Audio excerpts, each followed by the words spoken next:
standing up there spouting stuff about, you know, what these should be voting, and that's completely wrong, you know. That's manipulation that I'm very much against. You've got to be responsible when you stand on a stage, because you are dealing with, you have a lot of power up there, and you've got to be aware of it, and you've got to use it effectively. That's why, you know, we don't dictate from the stage. What we do is, like, we provide sort of windows for people to see situations.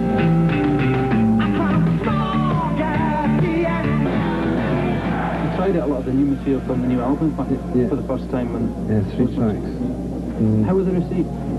Very well. The thing is, we hadn't really finished writing them, and it was a case of, we were sort of like, Fish was saying, we're in a bit of a rut with the writing, that we hadn't finished it, and we were sort of struggling a little bit. And the idea of doing it wasn't that we were going to put that stuff on the album as it was, but it was just like, it was for us to play it live and see how it went down.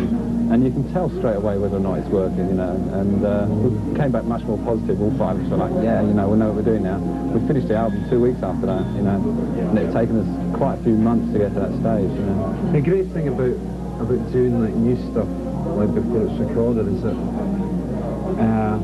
when you stand on a stage and perform it, you're concerned with the performance, you know, and you're not analysing it so much. Because, you know, there is that difficulty when you're in a studio working, that you're analysing everything that you're doing and how it's all been laid down.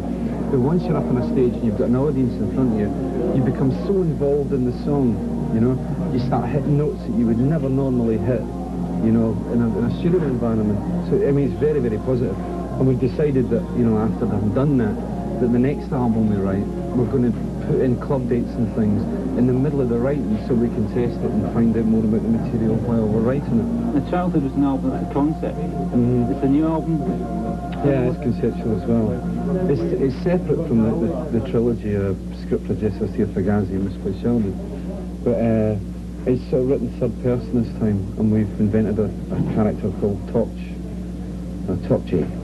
And Torchy is basically an alcoholic writer that's trying to write a book, and as it goes through the album, it concerns itself with drugs and alcohol and different forms of escapism, and how he analyses them. And it's like, you know, different approaches towards it, you know, the flippant approach, the sort of like gung-ho macho approach, the romantic Kerouac style writer's viewpoint, and it runs through the album to the point where he starts writing again, and he's writing down about all these haunts. And it's the observations that he's made in bars as he's gone through tracing, you know, it's a collection of drinking songs. Yeah. I've got to ask you how much that's you. Dean Martin meets rock and roll, it is, yeah.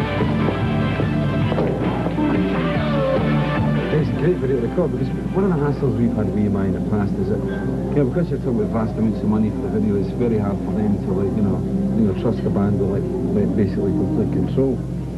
And our image is, it's not a distinct image like a Duran Duran or a Spandau, you know, like we're all pretty boys or anything. And it was like, we'd been having images dictated to us over all the videos. I mean, some of our videos are absolutely bloody rubbish. Like Lavender and Hat will be awful. You get, you know, guys coming in and telling us what the songs are about and how I've spent months writing lyrics, getting all these images right and getting them all pinned together, right? And this guy says, but what the song is really about is this. And I go, but it's in this one we said, look, we wanted to do it, and we wrote the storyboard, right?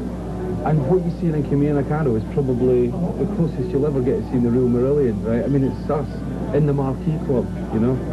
And it's where we started. It was like one of our main route areas. You know? A lot of fun. Yeah, it was a lot of fun. I had a hell of a hangover after it.